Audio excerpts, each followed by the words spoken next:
दोस्तों तो पिछला पार्ट 1 में हम लोग ने पढ़ा था कि क्लास 6 का न्यू NCERT चैप्टर 4 जो कि हिस्ट्री है, हम लोग जाने थे कि इतिहास क्या है और इतिहास में समय की गणना कैसे की जाती थी, लोग कैसे समय का कैलकुलेशन करते थे। तो हम लोग ने देखा था कि जीसस क्राइस्ट का जो जन्म के पहले है उसे क्या माना जाता था, बिफोर कॉमन एरा, है ना।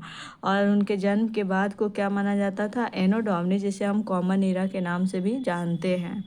आज इस पिक्चर में हम देख रहे हैं कि कुछ पिक्चर्स दिखाए गए, डायग्राम दिखाया गया है जिसमें ये बता रहा है कि 3 लाख, ये जो आप शॉर्ट में देख रहे हैं, है ना, ये आपका है सामान्य संवत पूर्व, है ना, जिसमें 3 लाख सामान्य संवत पूर्व, 40,000 सामान्य संवत पूर्व, जिसमें विश्व में शैल चित्रकारी के प्रथम साक्ष्य मिले थे। फिर आपका 14,000 सामान्य संवत पूर्व, जिसमें हिमयुग की बात की जाती है। ठीक है, कहता है इस पाठ्यक्रम में हमने BCE के लिए समान संवत पूर्व तथा CE के लिए समान संवत शब्दों का प्रयोग किया है। ये कुछ एक्टिविटी दी गई है जिसे आपको खुद पढ़ना है। ठीक है, ये भी एक डायग्राम दिया गया है। देखिए, 12,000 सामान्य संवत पूर्व, अंतिम हिमयुग का अंत, है ना। फिर आपका 8,000 सामान्य संवत पूर्व, प्रथम स्थायी निवास व कृषि का आरंभ होता है। 4,000 सामान्य संवत पूर्व, तांबे का प्रथम धातु कर्म का आरंभ। फिर आपका 2,000 से पहले सामान्य संवत में आता है बुद्ध का जन्म, है ना, और अशोक का, ईसा का जन्म। फिर नीचे हम देख रहे हैं 6,000 सामान्य संवत पूर्व में क्या दिखाया गया, भारतीय उपमहाद्वीप। इस पिक्चर के थ्रू हम देखेंगे कि 12,000 सामान्य संवत पूर्व में क्या बताया गया है कि अंतिम हिमयुग का अंत हुआ था। फिर आपका 8,000 सामान्य संवत पूर्व में क्या दिखाया गया, प्रथम स्थायी निवास व कृषि का आरंभ, यानी कि लोग प्रथम बार क्या हुए थे, स्थायी यानी परमानेंट सेटल हुए थे, और यहाँ से एग्रीकल्चर का क्या होता है, स्टार्टिंग होती है। 6,000 सामान्य संवत पूर्व में क्या दिखाया गया, भारतीय उपमहाद्वीप में मिट्टी के बर्तन बनाने की तकनीक, जो इंडियन कॉन्टिनेंट था उसमें जो मिट्टी के बर्तन बनाए जाते थे उनके मेथड्स के बारे में कब पता चलती है, 6,000 सामान्य संवत पूर्व के।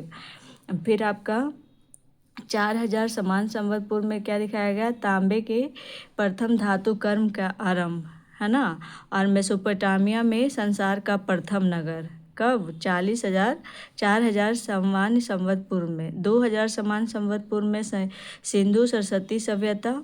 फिर आपका ईसा का जन्म, है ना, बीच में ही दिखाया गया है। 2,000 सामान्य संवत से पहले बुद्ध का जन्म और अशोक का जन्म, हम इस कालखंड में हैं, किसमें, 2,000 सामान्य संवत में। ठीक है,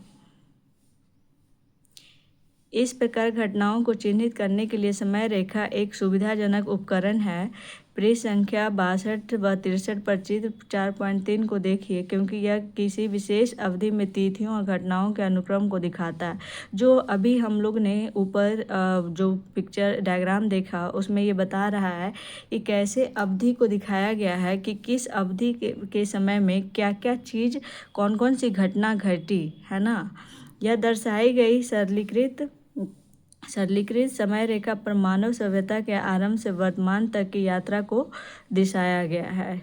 समय रेखा पर बिंदुओं के माध्यम से प्रमुख ऐतिहासिक घटनाओं को चिन्हित किया गया है। ध्यान रखिए कि समय रेखा पर बिंदुकृत हिस्सा छोड़े गए कालखंड को दर्शाता है, अन्यथा यह समय रेखा लगभग 3 मीटर लंबी हो जाती है। ठीक है, अब देखो एक और पिक्चर दी गई है। महात्मा बुद्ध का जन्म 560 समान संवत पूर्व, है ना, ईसा मसीह के जन्म के पहले की बात दर्शाई गई है। इनके जन्म के बाद 2,000 संवत पूर्व, है ना, जो इसमें भविष्य भी शामिल है। समय रेखा ऐतिहासिक घटनाओं के क्रम को समझने में भी सहायक होती है। जो समय रेखा होता है वो हमारे ऐतिहासिक घटनाओं को जो क्रमबद्ध होता है उसको समझने में क्या होती है, सहायक होती है। उदाहरणार्थ तिथियां देखे बिना भी आप देख सकते हैं कि बुद्ध का जन्म ईसा मसीह के जन्म से पहले हुआ था, है ना। ध्यान रखें। देखो, वर्ष एवं दशक 10 वर्षों का कालखंड के साथ ही इतिहास में लंबी अवधि का अध्ययन करते हैं। समय हम सामान्यतः दो अन्य विशेष शब्दों का भी उपयोग करते हैं। शताब्दी, शताब्दी किसे कहते हैं? यह किसी भी 100 वर्षों का कालखंड है। इतिहास में एक समान संख्या से लेकर के प्रत्येक 100 वर्ष के लिए शताब्दी की गणना की जाती है। उदाहरणार्थ, वर्तमान में हम 21वीं शताब्दी में हैं, जो 2001 से आरंभ होकर 2100 तक चलेगी। कहता है कि शताब्दी किसको, पूरे 100 साल का जो कालखंड होता है उसे हम क्या कहते हैं? शताब्दी कहते हैं। यानी कि एक से लेकर के जो पूरा 100 वर्ष के लिए होती है, जैसे कि वर्तमान में अगर हम देखें 2001 से जो स्टार्ट हुई है और ये 2100 तक चलेगी, ये हमारा क्या कहलाता है? 21वीं शताब्दी, जो कि वर्तमान में अभी क्या चल रहा है? 21वीं शताब्दी।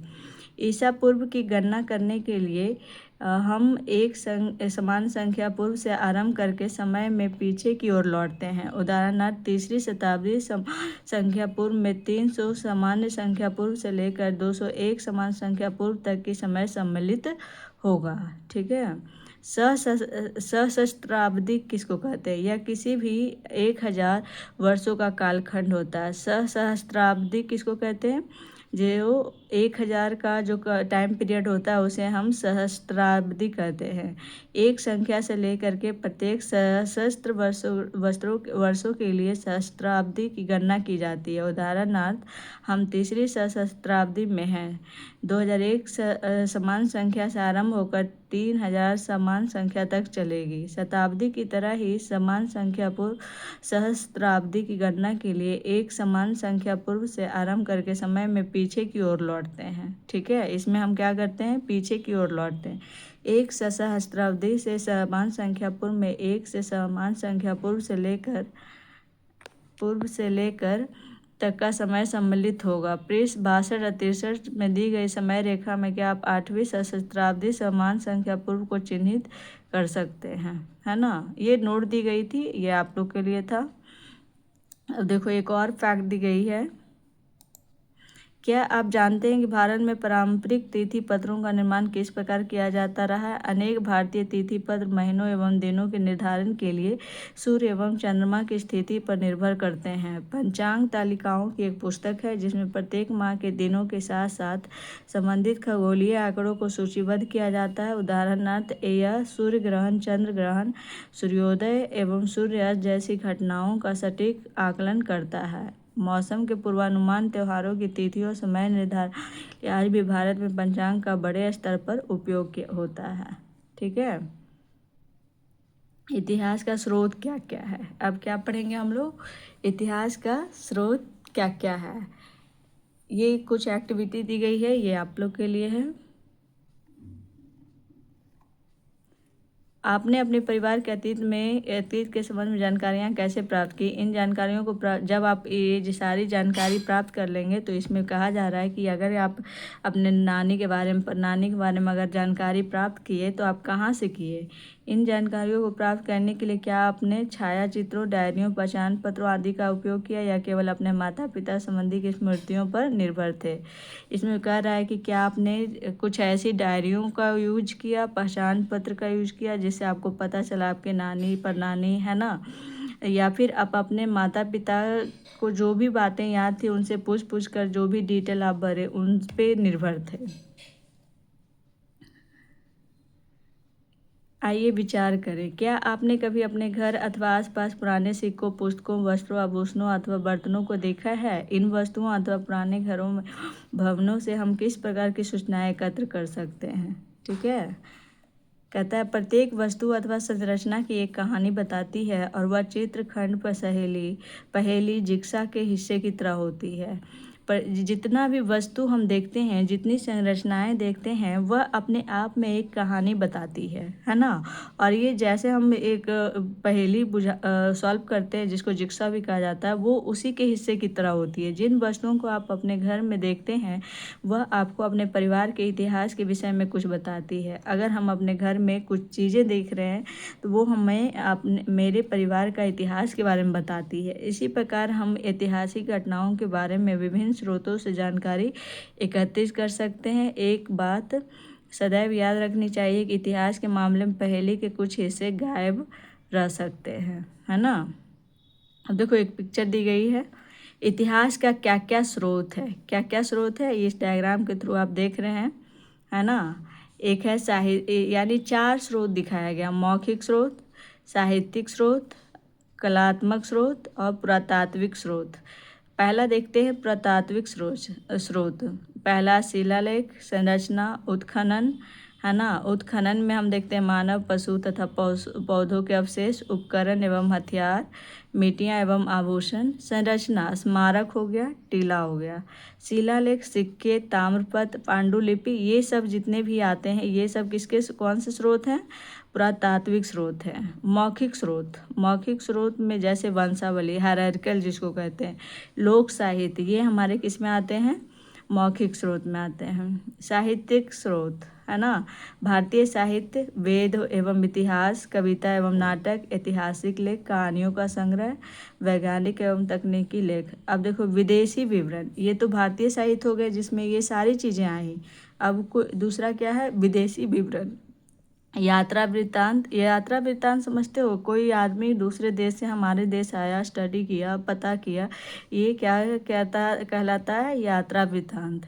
ऐतिहासिक वृत्तांत, है ना। चौथा क्या है, कलात्मक स्रोत में क्या है, चित्रकला हो गया, मूर्तिकला हो गया, पेटिका पैनल हो गया, है ना। ये इतिहास के क्या है, पूरे स्रोत है। 4 स्रोत पढ़े, मौखिक स्रोत, साहित्यिक स्रोत, कलात्मक स्रोत, पुरातात्विक स्रोत, है ना। इनके भी अलग अलग सब टाइप्स हैं।